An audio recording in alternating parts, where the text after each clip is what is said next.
आप सभी को जय मसीह की। प्रभु सभी को बहुत आशीष दे। आज हम इस विषय में जानेंगे कि एक मसीह विश्वासी, सबसे पहले हमें इस बात का ध्यान रखना है, ये जो वीडियो बनाई जा रही है ये सिर्फ मसीह लोगों के लिए, विश्वासी लोगों के लिए जो प्रभु यीशु मसीह पर विश्वास करते हैं।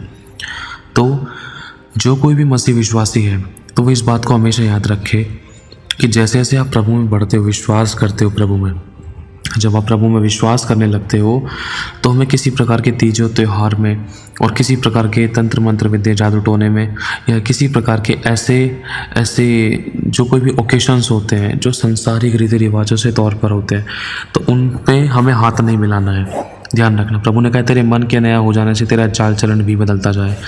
तो अगर पवित्र शास्त्र के द्वारा, वचन के द्वारा इन दो चीज़ों को जांचे और परखे कि एक विश्वासी को रक्षाबंधन और ये भाई दूज बनाना चाहिए या नहीं, तो उसमें सीधी साफ बात हमें पता चलती है कि लिखा है असमान जुए में मत जुतो।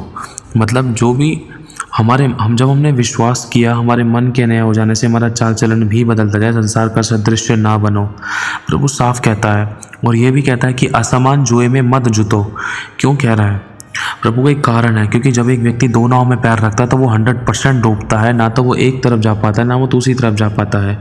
और रास्ता हमें मालूम होना चाहिए, चाहे वो पहली तरफ जा रहा है चाहे वो दूसरी तरफ जा रहा है। जो सही रास्ता है वहीं उसको जीवन मिलेगा। और यीशु ने कहा जीवन मार्ग और सत्य मैं ही हूँ, बिना मेरे द्वारा कोई परमेश्वर के पिता के पास स्वर्ग में नहीं जा सकता।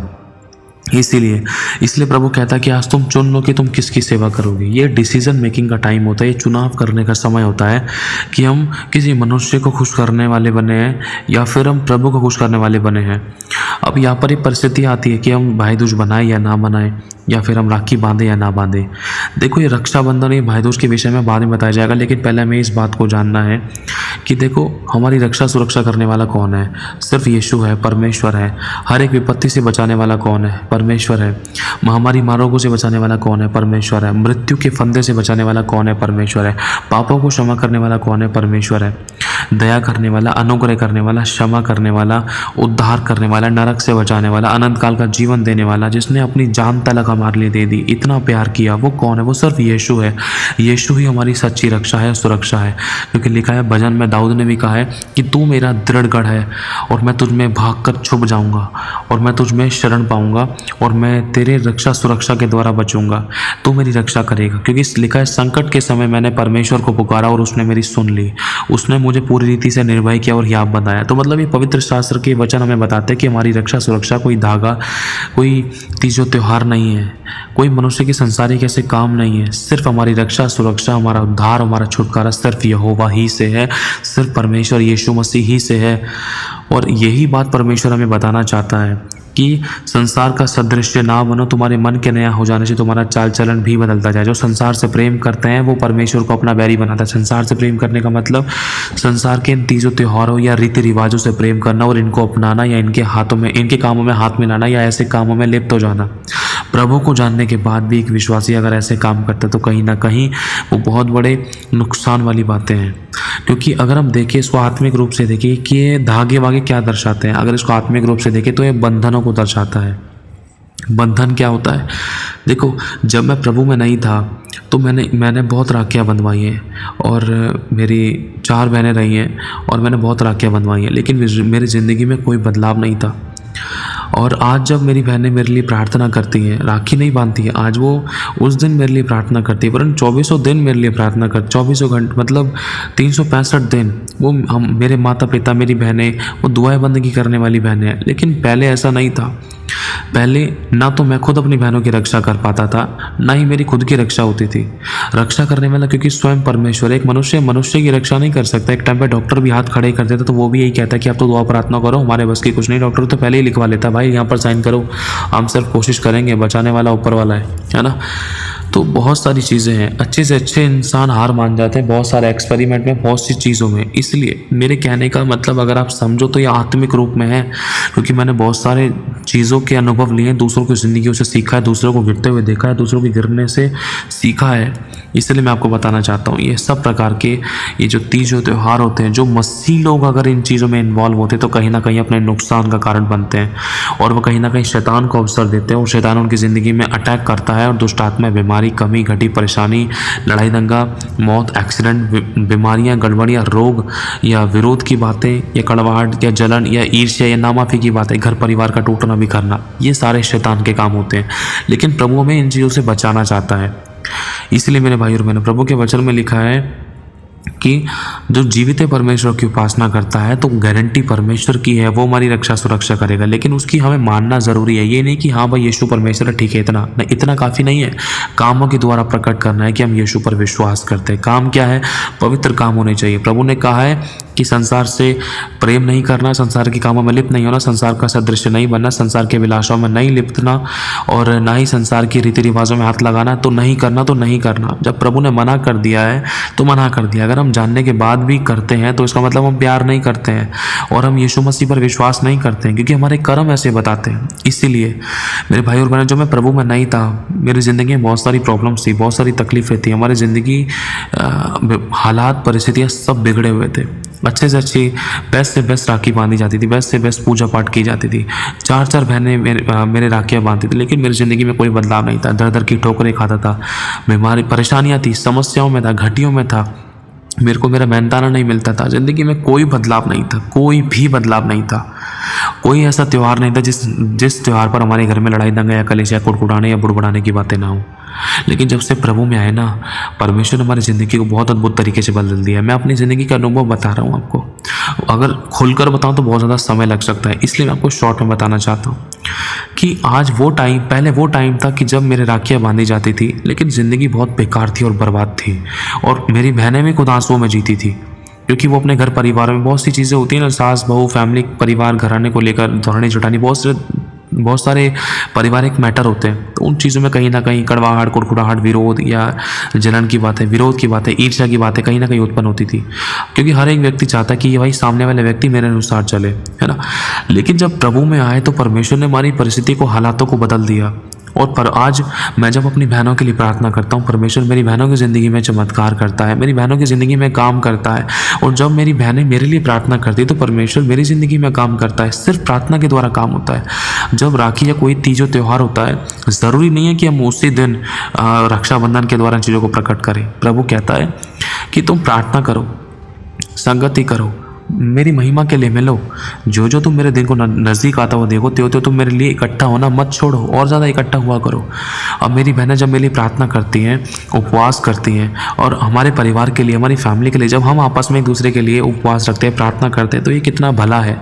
ये उस धागे बांधने से बढ़कर है। अपने कामों के द्वारा हम आंसुओं के साथ आंसू बहा कर एक दूसरे के लिए प्रार्थना कर रहे हैं, तो उन प्रार्थनाओं को परमेश्वर सुनता है और उन प्रार्थनाओं के द्वारा बदलाव आते हैं। हमने खुली आंखों से देखा, ऐसे बदलाव कभी ज़िंदगी में पहले नहीं आए, क्योंकि हम जानते ही नहीं थे प्रार्थना सुनने वाला कौन है और किससे प्रार्थना करनी चाहिए, कैसे करनी चाहिए, उसका तरीका क्या है, कैसे हम आशीष पा सकते हैं, कैसे हम छुटकारा पा सकते हैं। अब जब हम अच्छे तरीके से जान चुके हैं, इसलिए उन अनुभवों के द्वारा आप लोगों को बताया जा रहा है। इसलिए दो नाव में पैर मत रखना। ये धागे धोगे, ये सब बंधन होते हैं, ये एक विश्वासी को बांध देते हैं। धागा बांधने को दिखाता है, बंधन को दिखाता है। इस चीज़ के कारण एक विश्वासी बढ़ नहीं पाता है, ना बरकतों में, ना आशीषों में, ना बुद्धि में, ना चंगाई में, ना छुटकारे में, न किसी प्रकार की उन्नति में बढ़ नहीं पाता है। वो बंधा रहता है। ध्यान रखना, जिस चीज़ को बांध दिया जाता है ना, उसकी उन्नति वहीं पर रुक जाती है। और यही मेरे साथ था। मैंने मेहनत बहुत की, बहुत एड़ी चोटी का जोर लगाया, गधे की तरह मेहनत की, लेकिन मेरे को प्रतिफल कुछ नहीं मिला। और जब जब मेरी बहनों ने मेरे लिए प्रार्थना करी, मेरे लिए रास्ते खुले, परमेश्वर ने मेरी ज़िंदगी में काम किया, मेरे आंसू की सुध ली, मेरी ज़रूरतों को परमेश्वर ने पूरा किया प्रार्थनाओं के द्वारा। मेरी बहनें मेरे लिए प्रार्थना करती हैं, और जब ऐसा कोई ओकेशन होता है, ऐसे ओकेशन में जब कभी भी हम मिलते हैं तो प्रार्थना, कई बार प्रार्थनाओं की बात होती है, कई बार एक दूसरे के लिए प्रार्थना होती है, कई बार हम स्पेशल प्रेयर के लिए मीटिंग रखते हैं, और कई बार जब ऐसे ओकेशन पे कई बार आना जाना होता है, मिलना मिलाना होता भी है ना, तो हम प्रार्थना करते हैं। मेरी बहन अनॉइंटिंग ऑयल लेती है, प्रार्थना का तेल लेती है, तेल पर प्रार्थना करती हैं, या प्रार्थना का तेल लेती है, उसको मेरे माथे पर लगाकर मेरे लिए हाथों को रख के, मेरे हाथों पर हाथ रख के मेरे लिए प्रार्थना करती हैं। दिल से प्रार्थना करती है, प्रभु मेरे भाई की उन्नति हो, तरक्की हो, ये बहुत भला चंगा रहे, अच्छी सेहत बने, कोई दुख, कोई विपत्ति, कोई महामारी, मारोगे इसके डेरे के निकट ना आने पर, इसके आंसू की शुद्धि ले, इसकी जरूरत को पूरा कर, इसको ऊंचा उठा, इसको बढ़ा, इसको इस्तेमाल कर, इसके रास्तों को खोल, इसकी जरूरतों को पूरा कर। ये छितराने वाला बने, देने वाला बने, कोई रोग इसको छूने न पाए, कोई बीमारी इसको छूने न पाए, इसको आशीर्वाद मिले, इसको दीर्घायु, धन और महिमा से आशीषित कर, ब्लेस कर। इसके विरोधी जो शैतान है वो शर्मिंदा हो, कोई भी इससे बैर ना रखे, इसके साथ हर किसी का अच्छा रिश्ता हो, अच्छा प्यार प्रेम का संबंध रहे, प्यार प्रेम नम्रता दीनता, मतलब बहुत सारी आशीषें मेरी बहनें मेरे भाई लोग मेरी मेरी फैमिली में आपस में जब हम एक दूसरे के लिए प्रार्थना करते हैं, एक दूसरे के लिए आशीषों को खोलते हैं, प्रार्थना करते हैं दिल से, ये तरीका होता है एक दूसरे के लिए मतलब सहभागी होना, प्यार में, खुशी में, या एक दूसरे के लिए कुछ करने वाली बात है ना, तो एक दूसरे के लिए मिल रहे हो तो खुशी का कारण बनो, ब्लेसिंग का कारण बनो। ज़रूरी नहीं कि धागे को प्रकट करके ही एक दूसरे को हम प्रकट करें कि हाँ तू मेरी बहन है, तू मेरा भाई है। एक दिन के लिए धागा बांधा जाता है, वैसे तो फिर धागा बांधना तो एक तरीके का नाम है। धागा बांधने के बाद भी कई बार भाई भाई से बात नहीं करता, भाई बहन से बात नहीं करती, बहन भाई से बात नहीं करता, धागा भेज दिया, गोला भेज दिया, भाई दोस्त बना रहे हैं, बहुत सारी चीज़ें रीति रिवाज निभाते हैं, लेकिन एक दूसरे की शक्ल देखना नहीं चाह रहे, बुराइयां भरी पड़ी हैं, कड़वाहट भरी पड़ी है, एक दूसरे को ब्लॉक कर रखा है, नम्रता नहीं है, दीनता नहीं है, बात करने का ढंग नहीं है, एक दूसरे से बात नहीं करना चाह रहे हैं। किस बात का भाई दोस्त, किस बात की रक्षाबंधन? जब छोटी छोटी बातों में एक दूसरे से मुंह बनाकर बैठ गए तो रक्षा क्या करेंगे हम? छोटी छोटी बातों में एक दूसरे को माफ नहीं कर पा रहे, क्षमा नहीं कर पा रहे, दया नहीं कर पा रहे, मेल मिलाप नहीं कर पा रहे, एक दूसरे के दुख सुख में सहभागी नहीं हो रहे, समझ नहीं रहे हैं, तो क्या फायदा? आज भाई बहन के खून का प्यास है, बहन भाई के खून का प्यास है, कैसे कि मैं उसकी शक्ल नहीं देखना चाहता, उसने मेरे हिस्से की प्रॉपर्टी ले ली, तू मेरे घर में मत आ जाइयो, भाई तू मेरे घर में मत आ जाइयो, बहन तू मेरे घर में मत आ जाइयो, तूने मेरे हिस्से की प्रॉपर्टी ले ली, तूने ये कर लिया वो कर लिया, तूने मेरे बारे में ऐसा बोला, तूने मेरे बारे में ऐसा भड़का दिया, एक दूसरे के प्रति विरोध, जलन, कड़वाहट, बुराई की बातें, चाहे कितने मर्जी पूजा पाठ करने वाली बात है, चाहे कितने मर्जी तीज और त्योहार निभाने वाली बात है, चाहे कितने मर्जी राखी या भाई दूज बनाने वाली बात है, लेकिन बुराइयां खत्म नहीं हुई हैं। चाहे कितनी भी सारी मिठाइयाँ भेजी, लेकिन ज़िंदगियों में मिठास, प्यार प्रेम, क्षमा, नम्रता और दीनता और आधीनता, मेल मिलाप नहीं है। ये सच्चाई है। अगर बुरा लगे तो सॉरी, ये बातें सिर्फ विश्वासी लोगों के लिए है। यदि आप प्रभु पर विश्वास करते हो तो उसके अनुसार चलने की कोशिश करो और कर्म के द्वारा इस बात को प्रकट करो कि हम यीशु के विश्वासी हैं। देखो, अगर मनुष्य को खुश करेंगे ना तो परमेश्वर से कुछ प्रतिफल नहीं पा सकते। और कहीं ना कहीं मेरे भाई और बहनों, लिखा है जो मनुष्य को प्रसन्न करता है वो परमेश्वर को अपना बैरी बनाता है। और बहुत से लोगों ने बहुत कुछ ऐसे खोया है। इस बात के लिए हम प्रार्थना कर सकते हैं, हम उपवास रख सकते हैं। प्रभु, धागे धोगे बांधने का कोई काम ही ना हो, ना ही भाई दोस्त का कोई काम हो। अगर मिले तो तेरी महिमा के लिए मिले, या अगर हम मिलते भी हैं तो कोई भी रीति रिवाज के धागे धोगे बांधने का कोई ऐसा मैटर हो नहीं ना पाए। प्रभु, मुझे ऐसा फेवर दे, मेरे परिवार का, मेरे भाई लोगों का, मेरी बहनों का, मेरे ब्रदर सिस्टर्स का, इसका उसका फेवर दे। कोई मुझसे ये सब चीज़ें करने के लिए ना कहे, और कोई कहे तो सिर्फ मैं उनके लिए प्रार्थना करूं। प्रभु कहना चाहता है, अगर आपको कुछ करना ही है तो प्रार्थना करो ना भाई के लिए। अगर आपको भाई को राखी बांधनी है, राखी मत बांधो, आप जाओ उसके सामने बैठो, उससे बातचीत करो, उसके दुख सुख का हाल पूछो, उसके लिए आंसू के साथ प्रार्थना करो। वो कहेगा कि हाँ बहन, आज सच्चा रक्षाबंधन मेरे लिए बनाए, मेरी बहन ने आज मेरे लिए पहली बार आंसू के साथ दुआ करी है।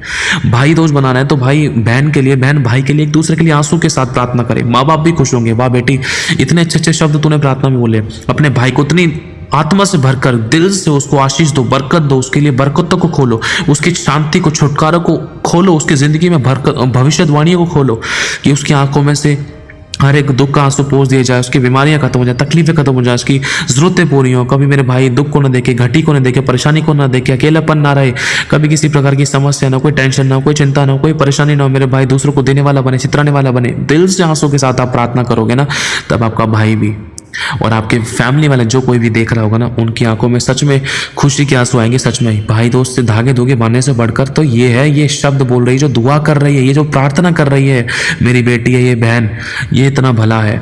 धागे धोगे से तो अब तक कुछ नहीं हुआ, एक बार ये तो करके देखे, समझने की कोशिश करना। आप दिल से दुआ करोगे ना, उनके मन बदल जाएंगे। आप सोच रहे हो वो तो मानते ही नहीं है, आपने प्रार्थना कितनी करी है कि प्रभु उनके मन बदल जाए, कि वो मुझे धागे धूंगे बांधने के लिए ना कहे, ना ही भाई दोज बनाने के लिए कहे, वरन सिर्फ मुझसे प्रार्थना करने के लिए कहे। मेरे भाई लोग, मेरे फैमिली वाले लोग, आपने प्रार्थना कितनी करी है? प्रार्थना करना जरूरी है। उपवास में आओ, प्रार्थना करो कि प्रभु मुझसे कोई फोर्स ना करे इन तीज त्योहारों में हाथ लगाने के लिए, ना ही ये बांधने बोलने के लिए मुझे कोई फोर्स ना करे, मुझसे कोई ज़बरदस्ती ना करे। वरन प्रभु मुझे ऐसा हियाब दे कि मैं सामने से सच बोल सकूं कि हाँ, मैं यीशु पर विश्वास करती हूँ और मैं आपके लिए दुआ करूंगी, प्रार्थना करूंगी। देखना, मैं दिल से आपके लिए प्रार्थना करूंगी। भाई, मैं दिल से आपसे प्यार करती हूँ, अपने कामों के द्वारा प्रकट करूंगी इस बात को। मुझसे कोई गलती हो तो मुझे माफ़ करना। अगर भाई आपकी कोई दुख, कोई कैसी भी दिक्कत परेशानी है, मुझे शेयर करो। मैं दिल से आपके लिए दुआ करूंगी और मेरा प्रभु मेरी दुआ को सुनेगा और आपकी आंसू को पहुंचेगा, आपकी ज़िंदगी में काम करेगा। एक बार मुझे मौका तो दो। धागे धोगे से कुछ नहीं हो रहा, मैं धागा बांध के चली जाऊंगी। धागा आपकी रक्षा नहीं कर सकता, धागा आपकी परेशानी, बीमारी, समस्या को नहीं टाल सकता, नहीं खत्म कर सकता, लेकिन प्रार्थना कर सकती है। जो मनुष्य से नहीं हो सकता वो परमेश्वर से हो सकता है। और जब मैंने उस परमेश्वर से प्रार्थना की, जब मैं उस परमेश्वर से प्रार्थना करूंगी तो वो आपकी जिंदगी में काम करेगा, छुटकारा देगा, आपके आंसू को पोंछेगा। आप अनुभव लो। और अगर आप समस्या में हो तो आप मेरी रक्षा क्या कर सकोगे। इसलिए मुझे आपके लिए प्रार्थना करने दो ताकि परमेश्वर आपकी ज़िंदगी में चमत्कार करे, आपके आंसू की शुद्धि ले। जब आप खुद ठीक सही सलामत सुरक्षित रहोगे, जब आप मन विचारों में, शरीर प्राण और आत्मा में सुख समृद्धि के साथ बने रहोगे ना, तभी आप दूसरों की हेल्प कर सकते हो। मैं आपसे रक्षा नहीं मांग रही हूँ, बस मैं आपसे थोड़ा समय मांग रही हूँ। मुझे आपके लिए दिल से दुआ करने दो। आप मौका मांगो, परमेश्वर काम करेगा। अगर नहीं भी हो रहा ना, कोई बात नहीं, लेकिन आप कोशिश करना, प्रभु से प्रार्थना करना। प्रभु, मैं उन चीज़ों में हाथ नहीं मिलाना चाहती, मैं ऐसे काम नहीं करना चाहता, नहीं ऐसे काम करना चाहती, ना ही मैं बंधन बांधना चाहती। मुझे पता है ये धागा एक मनुष्य की उन्नति तरक्की को रोकता है और समस्या को प्रकट करता है। प्रभु, ये सब चीज़ मैं नहीं करना चाहती। आप प्रार्थना करना, प्रभु आपकी ज़िंदगी में काम करेगा, आपके द्वारा आपकी फैमिली में काम करेगा। हो सकता है ये दिन आपके परिवार का उद्धार का दिन हो, छुटकारे का दिन हो। कोई कुछ भी कह रहा, चुप लगा लेना, नम्र रहना, बहस मत करना, नम्र और दीन रहना। प्रभु एक राइट टाइम पर काम करेगा, ध्यान रखना। आप बोलना, भाई अगर आप मेरी रक्षा करना चाहते हो ना, तो पहले आपकी ज़िंदगी की समस्या को ख़त्म होना ज़रूरी है। उसके लिए मैं आपके लिए प्रार्थना करूँगी। जब मैं आपके लिए प्रार्थना करूँगी, जब आप खुद आज़ाद होंगे तभी तो आप दूसरों को आज़ाद कर सकते हो। जब आपकी खुद की समस्या खत्म होगी, जब आपकी खुद की परेशानियाँ, टेंशन, चिंता, दुख, समस्याएं खत्म होगी, तभी तो आप मेरी परेशानी को दूर कर सकोगे, है ना। तभी तो आप दूसरों को हेल्प कर सकोगे। इसीलिए मुझे आपके लिए प्रार्थना करने दो। मेरा प्रभु मुझे प्रार्थना करना सिखाता है। मेरी प्रार्थना आपकी ज़िंदगी को बदल देगी, मेरी प्रार्थना आपको ऊंचा उठाएगी। अब तक कुछ नहीं हुआ ना, लेकिन एक बार अनुभव लो। मुझे प्रार्थना करने दो आपके लिए। मैं प्रार्थना करूंगी। आज मैं धागा नहीं बांधूंगा, आज मैं धागा नहीं बांधूंगी। आज मैं ये सब जो तैयारी है, पूजा पाठ, ये सब चीज़ नहीं करना मुझे। आज मैं दिल से आपके लिए प्रार्थना करनी। मैंने आपके लिए उपवास रखा है, मैं आपके लिए उपवास रख रही हूँ, मैं आपके लिए प्रार्थना कर रही हूँ दिल से। आप आंसू के साथ उनके लिए दुआ करना, देखना उनके विचार बदल जाएंगे, उनकी सोचें बदल जाएंगी। खुदा उनके दिल में कुछ ना कुछ बदलाव लेकर आएगा। वो देखेंगे आपके आंसू को, वो देखेंगे आपके शब्द को कि हाँ, मेरी बहन आज कुछ अद्भुत कर रही है मेरे साथ, कुछ अद्भुत शब्द मेरे साथ बोल रही है, मेरे विषय में बोल रही है, कुछ दिल से इसकी बातें निकल रही हैं। इतना प्यार इसके दिल में, और मेरे लिए आंसू बहाकर आज मेरे लिए प्रार्थना करी। किसी ने नहीं करी, आज मेरी बहन मेरे लिए प्रार्थना कर रही है। कुछ तो बात है। मेरे भाई, मेरी बहन, प्रभु आपकी ज़िंदगी में काम करेगा। प्रभु को काम करने दे। प्रभु को आप इज्जत दोगे ना, देखो प्रभु आपको इज्जत दिलाएगा। हो सकता है कई बार विरोध होता है, लेकिन आप हार मत मानना। एक बार हो गया, 2 बार हो गया, लेकिन हर बार नहीं होने देगा। प्रभु टेस्ट भी करता है, कई बार शैतान भी फंसाता है, लेकिन आप दृढ़ बने रहना। प्रभु काम करेगा, लेकिन लड़ना भिड़ना नहीं है। चुप लगाना, नम्र और दीन रहना, प्रार्थना अंत तक प्रार्थना करना, प्रभु के आत्म सौंपना, प्रभु की मर्जी को मांगना। हालेलुया। जय मसीह की सभी को प्रभु आशीष दे।